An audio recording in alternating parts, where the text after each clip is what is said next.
ইসরায়েলের ক্রমাগত হামলায় ইরানের নাগরিকদের জীবনযাপন মারাত্মকভাবে ব্যাহত। বন্ধ বেশিরভাগ দোকানপাট, বাজারে মিলছে না পর্যাপ্ত দরকারি পণ্য, গ্যাস পাম্পগুলোতেও বাড়ছে গ্রাহকদের ভিড়। তেহরান ছাড়তে চাইছেন অনেকেই। 4 দিন ধরে বোমার শব্দে ঘুম ভাঙছে ইরানবাসীর। থমথমে পরিস্থিতি তেহরানে। খুব প্রয়োজন ছাড়া ঘরের বাইরে যাচ্ছে না কেউ। বেশিরভাগ দোকানের শাটারই আছে বন্ধ। কিছু সুপার শপ খোলা থাকলেও দেখা দিয়েছে নিত্য প্রয়োজনীয় পণ্যের সংকট।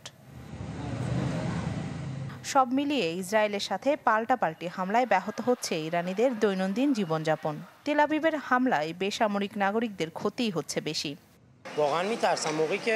আমরা এখন যে পরিস্থিতির মধ্যে আছি তাতে দুশ্চিন্তা বাড়ছে।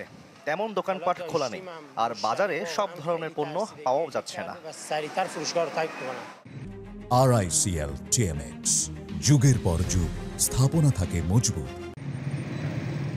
গেল কয়েকদিন তেহরানে হামলার মাত্রা বেশি হওয়ায় অনেকেই ভাবছেন সরে যাবেন অন্য শহরে।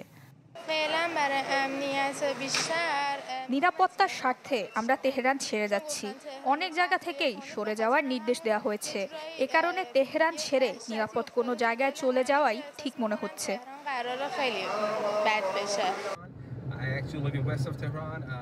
জ্বালানি অবকাঠামো ও তেল ডিপোতে চালানো হামলায় দেখা দিয়েছে সংকট। গ্যাস ও পেট্রোল স্টেশনগুলোতে দীর্ঘ হতে শুরু করেছে গ্রাহকদের লাইন। ইরানের প্রাকৃতিক গ্যাস ক্ষেত্র সাউথ পার্সে হামলার পর থেকেই সেখানে আংশিকভাবে গ্যাস উৎপাদন বন্ধ রেখেছে কর্তৃপক্ষ। এদিকে চলমান সংঘাতে বাতিল হতে শুরু করেছে গুরুত্বপূর্ণ অনেক ফ্লাইট। এমিরেটস সহ কিছু এয়ারলাইন্স 22 জুন পর্যন্ত জর্ডান ও লেবানন এবং 30 জুন পর্যন্ত ইরান ও ইরাকে সব ফ্লাইট সাময়িকভাবে স্থগিত রেখেছে। রাখি জেসমিন, চ্যানেল 24।